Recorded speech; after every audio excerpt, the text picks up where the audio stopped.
अस्सलाम वालेकुम फ्रेंड्स, आज हम बात करते हैं जेम्स जॉइस के एक modern novel a portrait of the artist as a young man.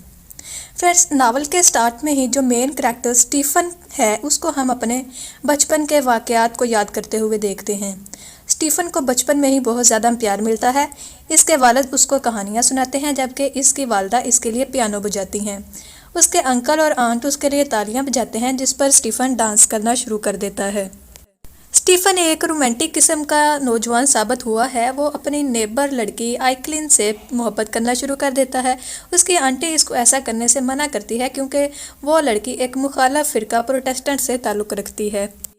अब स्टीफन एक दफ़ा फिर स्कूल के वाक़यात को याद करता है जब उससे उसकी माँ को प्यार से किस देने के बारे में एक क्वेश्चन पूछा जाता है। स्टीफन के हाँ में जवाब देने पर तमाम दूसरे बच्चे इस पर हंसते और इसका मजाक उड़ाते हैं, जिस पर स्टीफन डर जाता है और इस क्वेश्चन का जवाब नो में दे देता है। मगर बच्चे फिर भी इस पर हंसते हैं और इसका मजाक उड़ाते हैं, जिस पर स्टीफन सोचना शुरू कर देता है कि माँ को किस दिन करना अच्छी बात है या बुरी बात। फिर वो खुदा के बारे में सोचता है कि खुदा तो तमाम ज़ुबानों को समझता है और हर एक ज़ुबान में इंसान की दुआओं को सुनता है। इसके तमाम दोस्त चर्च जाकर दुआएं मांगते हैं और रात को वहीं सो जाते हैं, जबकि स्टीफन हॉस्टल के एक कमरे में सोता है। स्टीफन घर जाने के बारे में सोचता है कि उसके वालिद स्टीफन के इतना अरसा घर से बाहर रहने पर नाराज़ होंगे और उसे उसके दोस्त की तरफ से तालाब में गिराए जाने का ख्याल खौफजदा कर देता है। इन ख्यालात की वजह से वो बुलंद दर्जे के बुखार में मुब्तला हो जाता है। उसको हाई फीवर हो जाता है। फिर वो अपने मरने और अपने जनाजे के बारे में सोचता है कि उसके दोस्त उसके जनाजे में ब्लैक कलर का लिबास पहनकर शरीक हुए हैं। क्रिसमस के दिन रात के खाने पर मिस्टर केसी और मिसेस डांटे के दरमियान एक पॉलिटिकल बहस शुरू हो जाती है। स्टीफन फिर पार्नल की डेथ के बारे में सोचता है।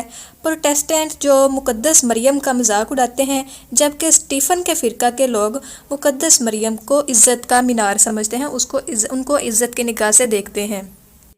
फिर स्टीफन उस वाक़या को याद करता है जिसमें एक और बच्चे ने इसको धोखा दिया और इसके नीचे गिरने की वजह से इसकी ऐनक टूट गई और यह लिखने और पढ़ने से कासिर हो गया, जिस पर एक टीचर ने उसे सज़ा दी। स्टीफन ने रेक्टर को उस टीचर की शिकायत की, जिस पर रेक्टर ने इस टीचर को डांटा भी। इस वाक़या ने स्टीफन को पूरे स्कूल में हीरो बना दिया। स्टीफन याद करता है कि बच्चे चोरी शराब पीते हैं, जबकि वो बोतल को छूना भी हराम तस्वर करता है। फिर अचानक स्टीफन के घर के माली हालात ख़राब हो जाते हैं। वो स्कूल से कॉलेज में पहुंच जाता है और इसकी यादों में खोया रहता है। इस नावल में भी वही हालात व वाक़यात पेश किए गए हैं जो जेम्स जॉइस की एक मशहूर शॉर्ट स्टोरी आडसे में बयान किए जा चुके हैं। माली हालात की ख़राबी की वजह से इसका ख़ानदान डबलिन शिफ्ट हो जाता है। बच्चों की एक पार्टी में एक लड़की स्टीफन में दिलचस्पी लेती है। स्टीफन इस लड़की के लिए एक नज़म सीखता है और इस कॉलेज में दाखिला के लिए एक स्टेज प्रोग्राम करता है, लेकिन बदकिस्मती से वो लड़की प्रोग्राम देखने नहीं आती, जिस पर वो मायूस हो जाता है। स्टीफन लड़कियों के ख्यालात में गुम रहता है और सेक्स की ख्वाहिश करता है। इस ख्वाहिश को पूरा करने के लिए वो रेड लाइट एरिया में जाता है।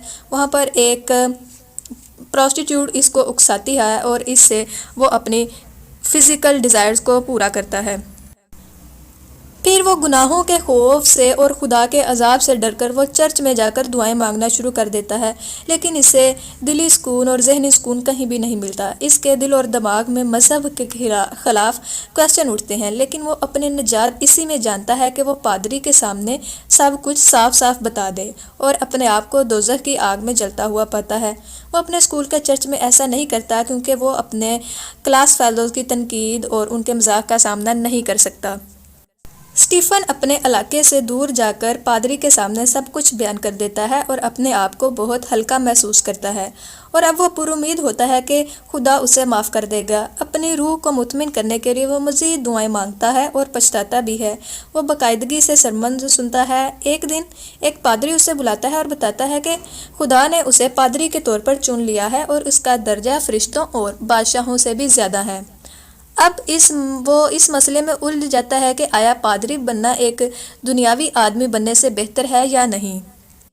اسٹیفن پادری بننے کا فیصلہ چھوڑ کر اپنے باپ کے کہنے پر اور اپنی ماں کی مخالفت کے باوجود یونیورسٹی میں داخلہ لے لیتا ہے۔ اب وہ اکثر خاموش اور اداس رہتا ہے۔ وہ سمندر پر جاتا ہے اور وہاں کافی دیر تک وہ فزیکل ڈیزائر کے بارے میں سوچتا رہتا ہے، اور اب وہ اس کو اپنی وہ نیبر لڑکی بھی یاد آتی ہے جس سے وہ محبت کرتا تھا کبھی۔ آخر کار وہ ایک ایکٹر بننے کا فیصلہ کر لیتا ہے جو کہ زبان اور قوم پرستی اور مذہب سے پاک آزاد خیال ہو۔ ایک دن وہ بارش میں اپنی ایکس لور کو دیکھتا ہے اور اس کے بارے میں سوچتا ہے، اور پھر 10 سال بعد وہ دوبارہ نظم لکھتا ہے۔ یہ وہی لڑکی تھی جس کو اسٹیفن اپنی بچپن کی ایک پارٹی میں ملا تھا، جس کے لیے وہ پوئم لکھنا چاہتا تھا۔ وہ اپنی والدہ سے جھگڑتا ہے اور اس کی توجہ مذہبی دعاؤں سے ہٹانا چاہتی تھی، جس کی وجہ سے وہ پروٹسٹنٹ اور رومن کیتھولک فرقوں کے درمیان کشمکش کا شکار رہتا ہے۔ آخر کار وہ آئرلینڈ چھوڑ دیتا ہے اور ایک آزاد خیال آرٹسٹ بن جاتا ہے اور مذہب کی تمام پابندیوں کو چھوڑ دیتا ہے۔ ناول کے آخری سین میں ہم دیکھتے ہیں کہ وہ اپنی ایکس لور سے ملتا ہے جو اس سے پوچھتی ہے کہ تم کبھی کیوں نہ آئے، شاید تم نظمیں لکھنے میں مصروف رہے ہو۔ کچھ لمحوں بعد وہ دونوں ایک دوسرے سے جدا ہو جاتے ہیں۔ اسٹیفن آخر میں کہتا ہے کہ اس نے اسے اس دن بہت زیادہ چاہا۔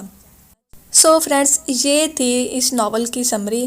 آئی ہوپ آپ کو یہ ویڈیو پسند آئی ہوگی۔ اگر ویڈیو پسند آئی ہے تو لائک کریں اور جاتے جاتے میرے چینل کو سبسکرائب کرتے جائیں۔